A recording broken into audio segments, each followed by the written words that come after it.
Good day. Over the previous couple of days, the previous week, it was extremely difficult to keep up with the situation in Ukraine.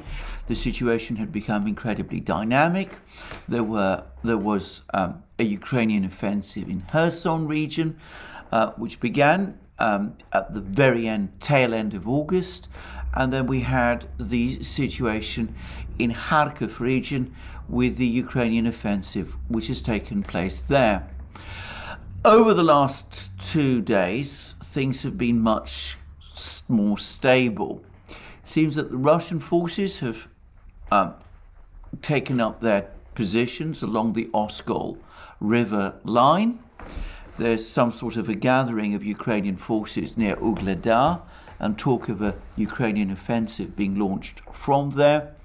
There's intense fighting going on around the small Donbass town of Krasny Liman, as the Ukrainians call it. The Ukrainians seem to be trying to recapture that town, which was captured by the militia, the Donbass militia, over the course of the fighting in the summer. For the moment, the militia seem to be holding their ground successfully in Liman or Krasny Liman. We'll see if anything changes there. And elsewhere on the battlefields, we get the news that the militia, which is now once again being reinforced by the return of the Chechen forces that were pulled out of Donbass following the capture of Lysychansk, that these Chechen forces are now returning to the battlefields in Donbass. And we're also getting increasing amounts of news that the forces, these militia forces, are continuing their advance, their steady, grinding advance near Donetsk city and near Bakhmut, which is the main area, the linchpin of Ukrainian defenses in Donbass. So for the moment, things are a little more stable than they have been. That, of course, is a very qualified and conditional thing. It may change from one moment to the next. Programs that I've done up to now have described one situation, and by the evening, when the program is actually published, the situation has completely changed. And who knows, that may happen again to this program as well. And I'm going to say as well that there's been a certain amount of pushback from one or two people, one person in particular, saying that I'm engaging in too much speculation or guesswork about what's going on. I should say that this is informed guesswork. I don't just come up with thoughts about things out of nowhere. I have to look at events and analyze them and explain what I think. Otherwise, what is the point of this program? And I want to make this absolutely clear that every single speculation that I make is factually based, though they are sometimes coloured by my own experience, as is always and invariably the case. Anyway, I've discussed in my previous two videos the, I think, really quite fundamental mistakes, the major mistakes that the Russian leadership has made in handling the Kharkiv situation. In this program, I'm going to look at this more from the Ukrainian point of view and ask, what have they actually achieved, which is a practical value. We've had the psychological uplift Ukraine has undoubtedly had as a result of this success, the successful counteroffensive in Kharkiv region. But what, in meaningful terms, has Ukraine actually achieved? But I think in order to do that, some mathematics, or maybe not mathematics, let's say basic arithmetic is in order. Now, once again, I want to make it clear that I'm relying here essentially on Russian sources. The Russians tell us very little about their own forces, their own force structure in Ukraine. As I said, it only became clearly apparent to me a few weeks ago, about 3 weeks ago, that the fighting in Donbass is being conducted almost entirely. I should stress, I mean here, the infantry fighting in Donbass is being almost entirely conducted by the Donbass militia. Russian infantry forces, motorized, mechanized infantry, tank forces, have not been involved basically since the capture of Mariupol way back in, I think it was May. So we have not seen much indications of Russian ground forces playing any active role in the fighting in Donbass. The militia there has been supplemented by the Chechen troops who withdrew on extended leave after the capture of Lysychansk back in June, but are now being redeployed in numbers to Donbass, and of course also by this strange Wagner outfit, which, it has to be said, does appear to be an extremely effective and professional force, but whose size I simply can't quantify. Anyway, we don't have much detailed understanding of what Russian formations are like elsewhere. One gets the sense that there's an awful lot more Russian troops operating in the south of Ukraine, in Zaporozhye region, in Kherson region, perhaps in southern Donbass, close to Ugledar, which I will come to shortly. But in the major battlefields in Donbass, the Russians, it seems, after their major withdrawal from around the areas around Kiev and Chernigov and Sumy, they seem to have pulled back most of the forces that they committed at the start of the conflict back in February. They seem to have pulled them back to Russia itself. A group of forces was maintained in Izium, a Russian group of forces, and this is what I'm now going to talk about and where the arithmetic comes in. Now, a Russian journalist working for Russian state television, somebody who has a lot of access to information on the ground, and somebody who gives me the impression of being very well informed, has said that over the last couple of months since the war began, Ukraine has built up a reserve striking force of around 10 brigades. That would be perhaps 30,000 men. And this force consists of troops who've been retrained or have trained in conjunction or with the assistance of the Western powers over the last few months, and have been re-equipped with weapons supplied by NATO. Polish tanks, Czech, Slovak tanks, these are principally T-72s, and Western armoured vehicles, the quality of which, by the way, many people tell me is not very high, but I'm not going to go down that path of looking into the utility of this or the reality of this. These 10 brigades also do possess a certain amount of self-propelled artillery, though they remain heavily outgunned by Russian brigades of the Russian army, which operate with far heavier artillery than is the case of brigades fielded by NATO armies. So that's about 10 brigades. If that's correct, we're talking around 30,000 men.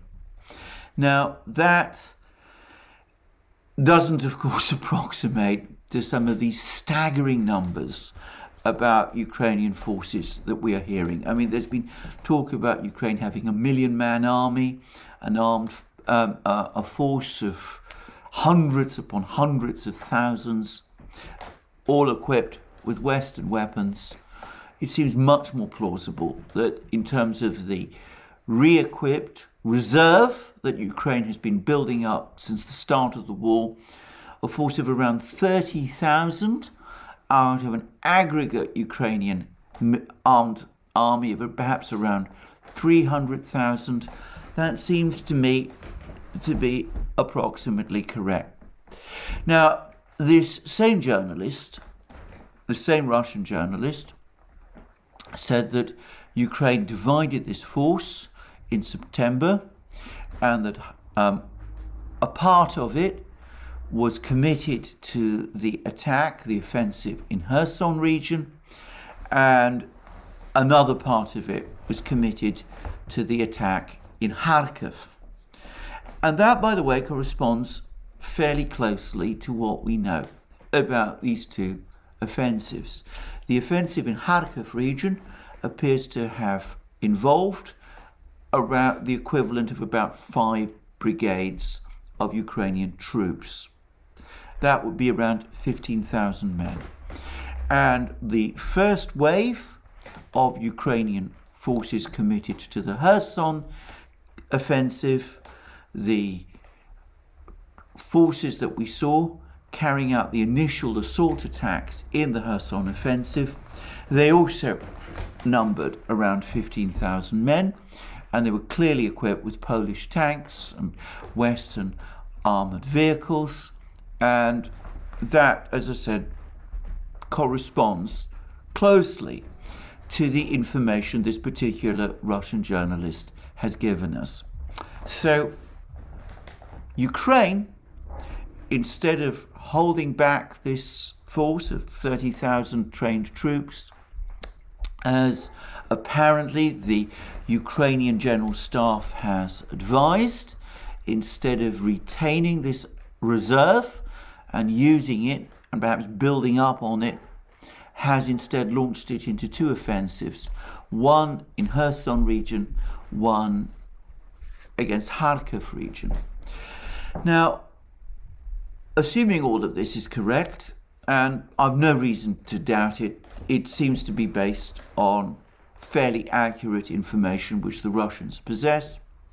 That gives us some idea of the total size of the Russian forces in Izium, the Russian forces who were facing this Ukrainian offensive in Kharkiv region.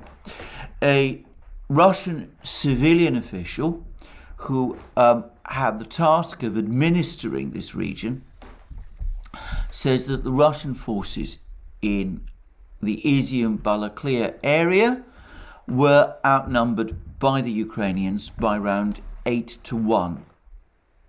Now, that puts the size of the Izium grouping at less than 2,000 men, perhaps a depleted brigade. Now, that may come as a surprise to people, but it is fully consistent with what we've seen coming from the battle area.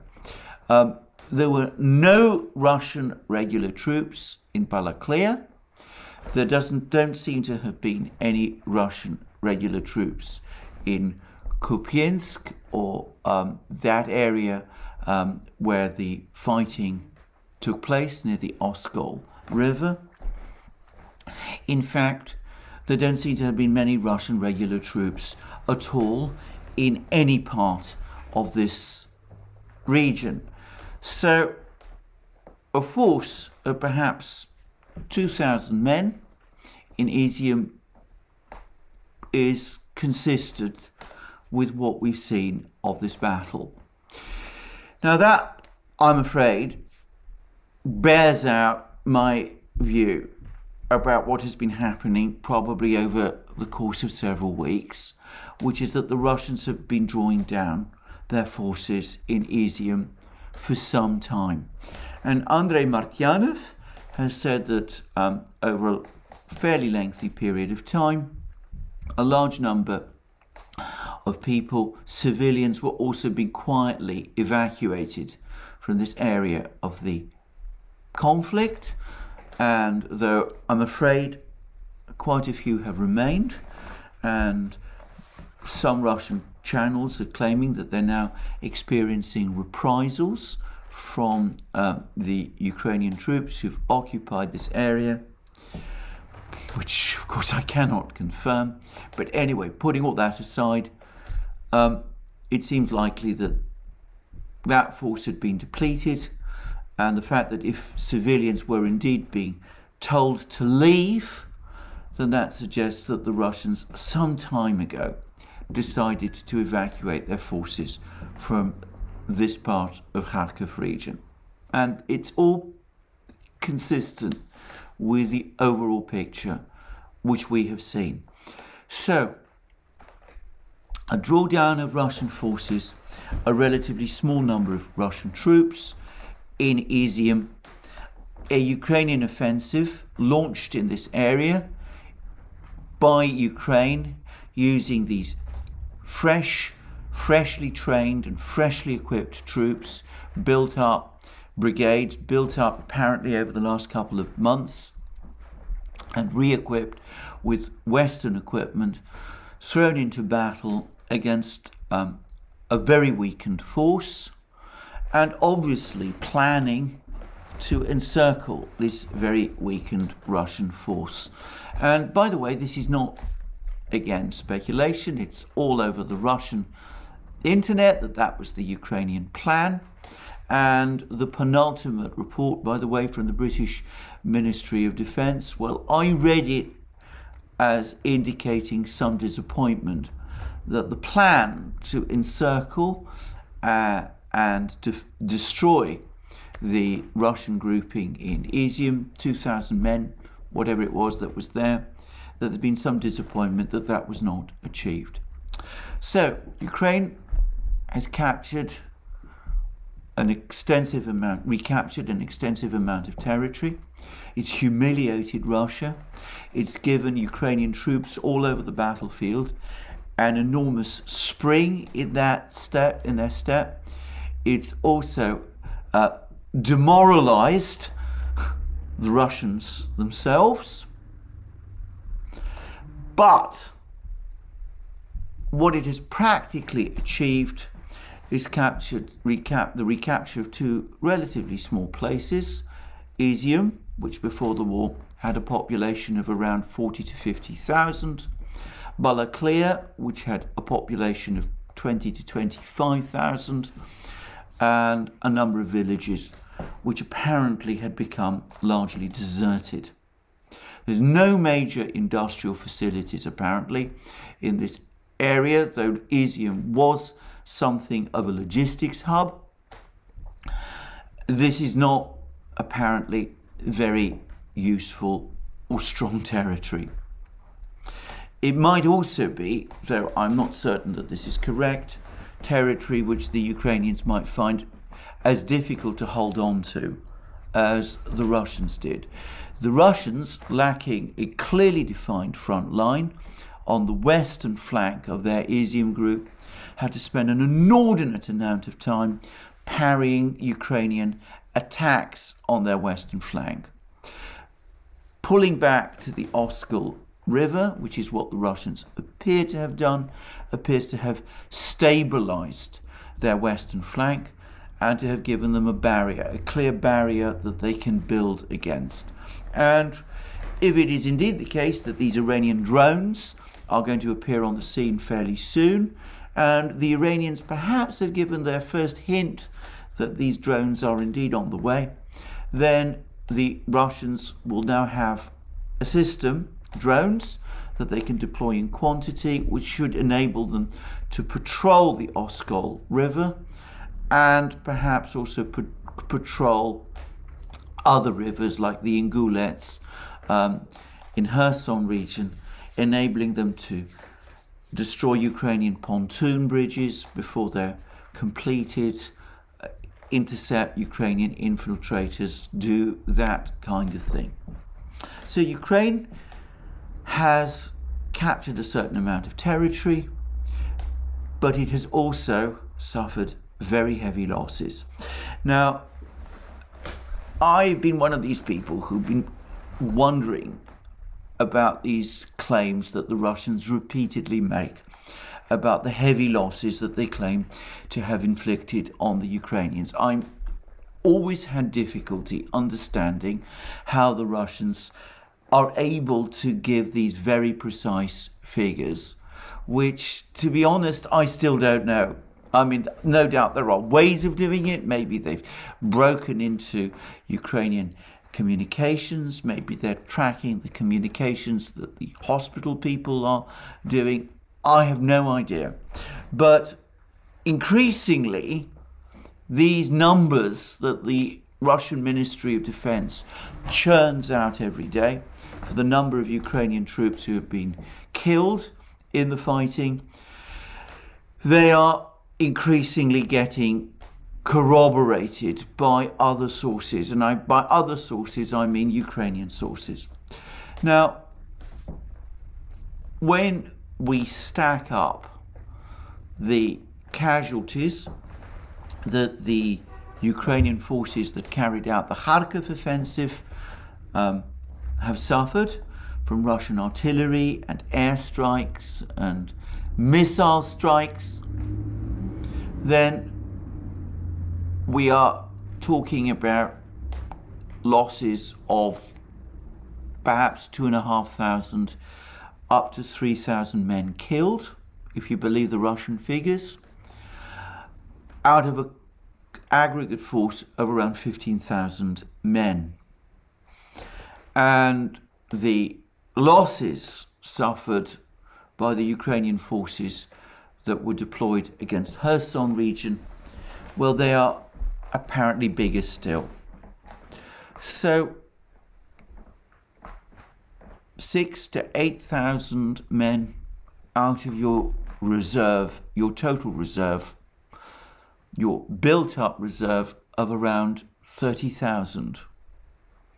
These 10 brigades have been very badly knocked about as a result of the offensives that Ukraine has carried out over the last couple of days, over the last 2 weeks of September. In Kherson region, so far, they've achieved nothing of any significance. In Kharkiv region, they've captured 2 small towns, a number of empty villages, and a lot of territory, which is, however, of little practical use to them. But it seems that Ukraine is not going to stop. Earlier today, I was getting reports that some of these units have now been deployed, as I said, to try and attack Krasny Liman. They've not apparently been able to capture Krasny Liman, at least as of the time of this video. Krasny Liman is being defended by a unit of the Donbass militia, which is one of the best and toughest units of the Donbass militia. So it seems as if the Ukrainians are not able to just steamroll in, as they did in Kharkiv region, against minimal opposition. Here they're facing a fight, and for the moment their attacks have been repelled. There's increasing talk about a Ukrainian offensive south of Ugledar. And there's been reports that a train came to Ugledar with 150 items of equipment, and that the Ukrainians are clearing minefields around Ugledar with the intention of launching some sort of an offensive there. The problem is there are Russian regular troops in some quantity not far from Ugledar, and these include naval infantry, in other words Marines, marine forces, the forces that were instrumental in the capture of Mariupol, and these are highly trained Russian regular troops, and that does make the idea of a Ukrainian offensive from Ugledar, well, shall we say, it makes it much more doubtful in its outcome than the one in Kharkiv region. And there was a report I read earlier today, which of course is again one of the most speculative reports, but it's supposed to come from sources within the Ukrainian leadership, that Zelensky, emboldened by his victory in Kharkiv region, is now demanding that many of the troops who have been sent to Kharkiv region, that these assault troops, Western assault troops, be redeployed to Kherson region to renew the offensive there.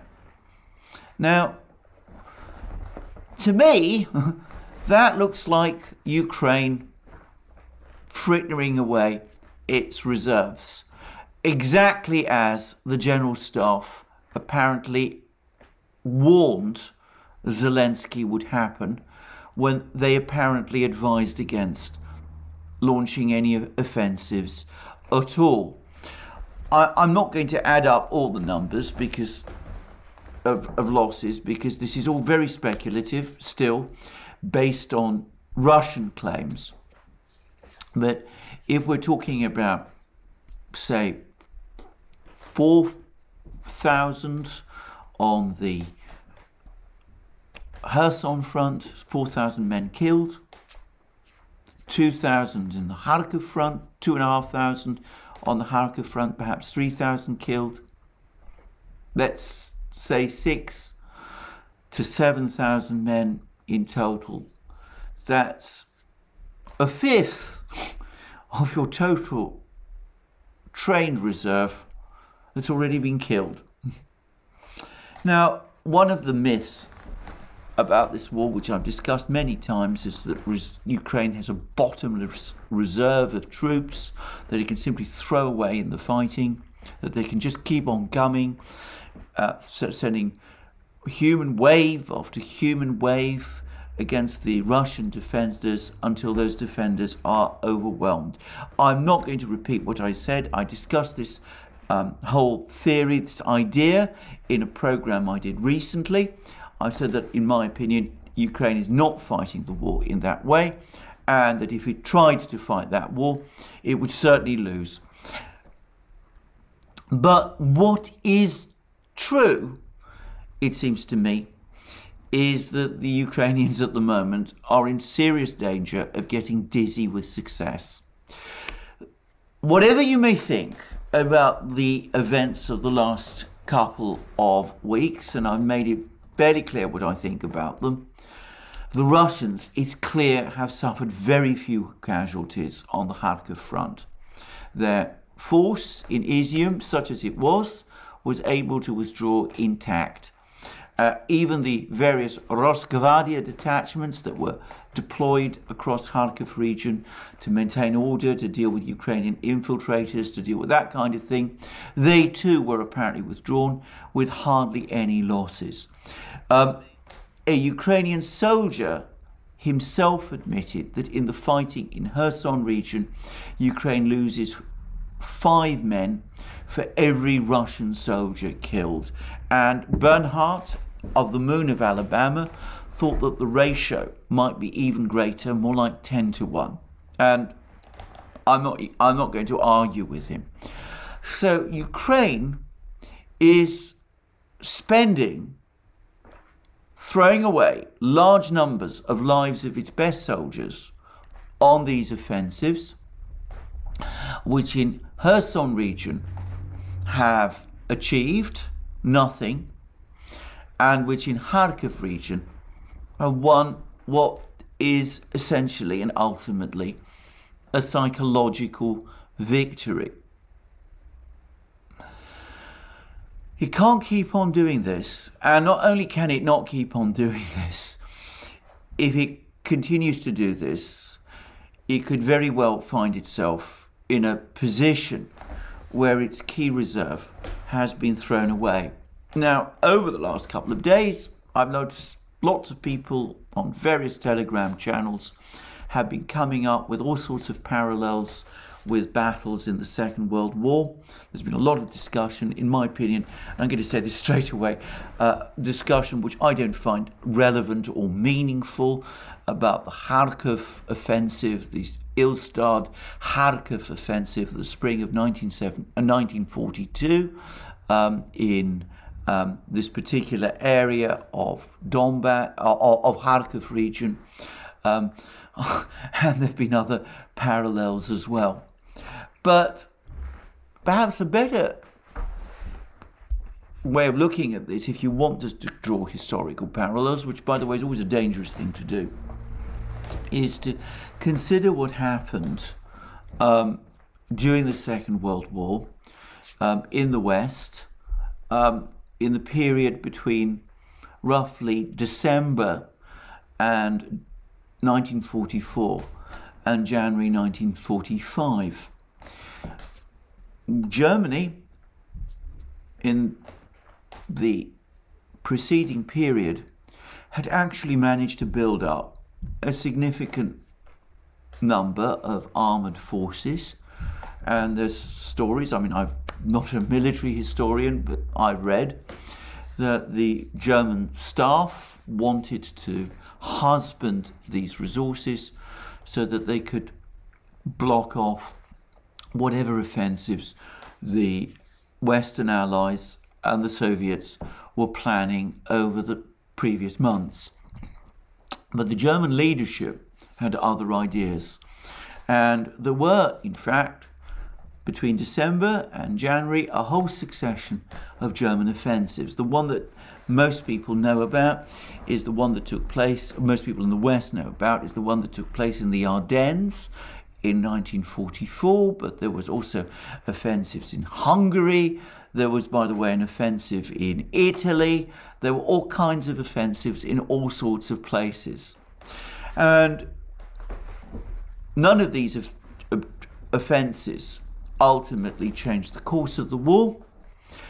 Most people that I've read who know about these things seem to assume that these offenses, though they gained in the short term, in many cases, significant ground and created shockwaves on the part of both the Western Allies and indeed the Soviets, that most of these offensives, all that they eventually managed to do was to severely deplete that reserve which the German staff had been husbanding and holding back to plug any gaps that might arise as a result of offensives in any part of the front. And why did the German leadership do that? Well, again, there's been much discussion about this. There's been suggestions that the Germans were gambling on some kind of knockout blow. But perhaps one can understand this better as a psychological thing. The need for a government that was sensing that things had been going very badly wrong, its need to launch offensives in order to reassure itself psychologically that it was still in the battle. As I said, maybe, just maybe, that's the better parallel to draw. There's been more information that Ukraine is now on the brink of a major economic cataclysm. And I was reading today that Ukraine is now going to try and reduce its deficit next year, its monthly budget deficit from the present $5 to $7 billion to $3 billion. There's no explanation of how it's going to do that. There's the fact that Western financial aid is coming nowhere close plugging the gap. And perhaps the most interesting thing of all was that despite all the brave words that came out in Ramstein, from the meeting in Ramstein, about the Western powers providing even more advanced weapons to Ukraine, the overall story was that most of the assistance that the Western powers will provide from this point on will not be in the form of more weapons, but rather in the form of training. The reason is Western arsenals have now become severely depleted. Western militaries are pushing back against the supply of more military aid to Ukraine. The emphasis now is on restarting arms production, first and foremost, in order to stock up Western arms supplies. So it's highly likely that though Ukraine may get some more advanced systems like these ATACMS long-range missiles that we've been hearing about, the overall number of weapon systems that will actually go to Ukrainian units fighting on the front line, that they will dwindle. And we may be also starting to see a shift in Russian tactics. Now, this is where I'm going to discuss these Russian missile attacks on Ukraine's power grid, which have taken place over the last few hours. Now, when the Russians started their special operation back in February, the mantra that was coming out of the Russian Defense Ministry, undoubtedly on orders from Putin himself, was that there would be no attempt by the Russians to occupy Ukrainian cities. Ukrainian cities would be left alone, and Ukrainian infrastructure would not be targeted. Civilian infrastructure would not be targeted. The Russians would only attack Ukrainian military infrastructure. In other words, the defense plants that Ukraine relies upon to keep had been relying upon to keep its army equipped. As so often happens in war, and one of the reasons, by the way, why I detest war, is that these Russian good intentions, I'm putting the word good intentions in inverted commas, have gradually been eroded away as Ukraine has been receiving weapon systems from the West, and as the West and Ukraine have escalated. So over the course of the last few hours, Russia did attack civilian infrastructure. They attacked the Ukrainian power grid. Now, the Russians are clearly embarrassed at some level by the fact that they've done that. There's been attempts by Russian officials to link this to the Ukrainian attacks on the Zaporozhye nuclear power station. And it is a fact that the Ukrainians have indeed been shelling the Zaporozhye nuclear power station and have been trying to recapture it. So the Russian statements over the last couple of hours appear to be linking these attacks on the Ukrainian power system to the attacks on the Zaporozhye nuclear power station. But it's also the case that knocking out the Ukrainian power system means that Ukrainian electrically powered trains, which is to say the vast majority of them, have been unable to move. And it does seem that the Russians took advantage of that to attack stationary trains, particularly trains caught in railway stations and railway junctions, destroying large numbers of Ukrainian troops in the process. Now, it may be that the Russians will now continue to do this, that they will start to intensify and repeat these attacks over the next few days and weeks. To be very clear, these strikes on the Ukrainian power grid can only have happened with the express authorization of Russia's political leadership, which means, of course, Vladimir Putin himself.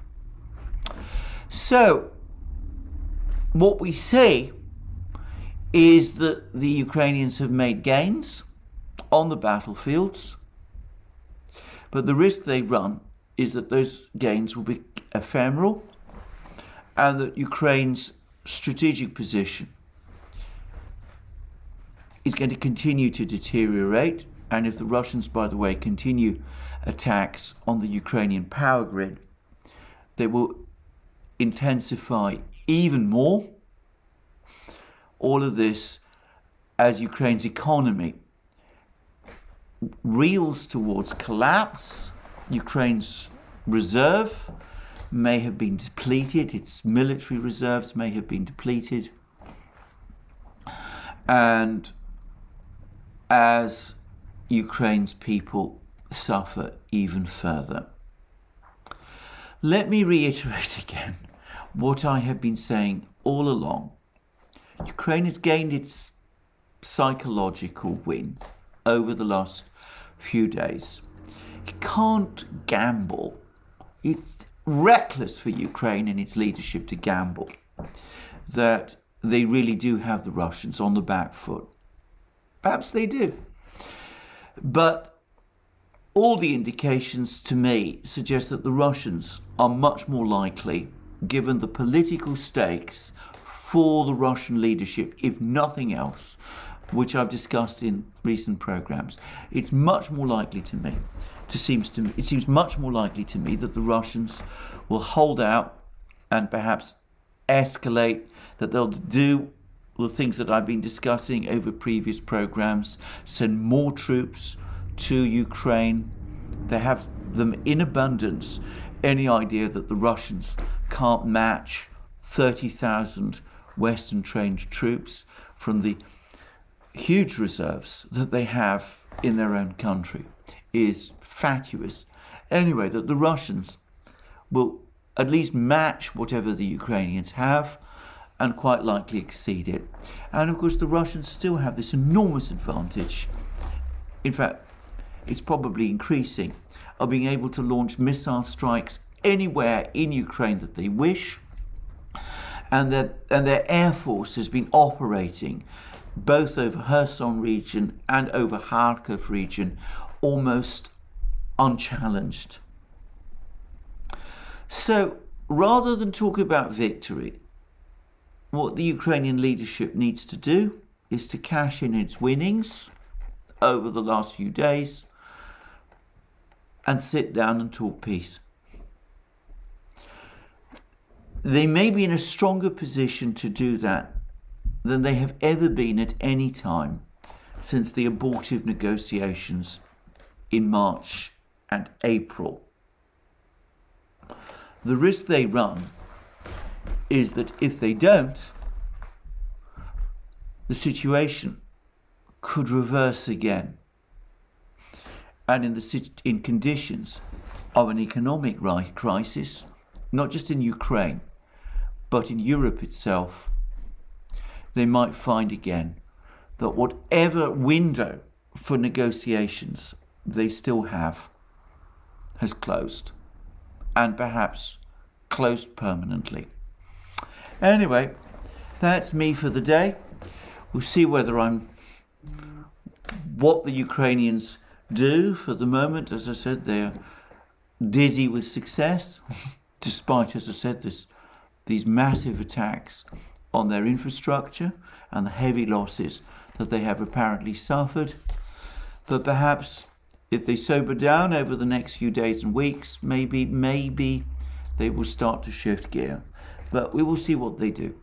Anyway, that's me for the day. Just to reiterate, you can find all my videos and Duran videos and Alex Christoforou videos on our other platforms, on Locals first and foremost, also on Rumble, on BitChute, on Odyssey, and of course on Telegram.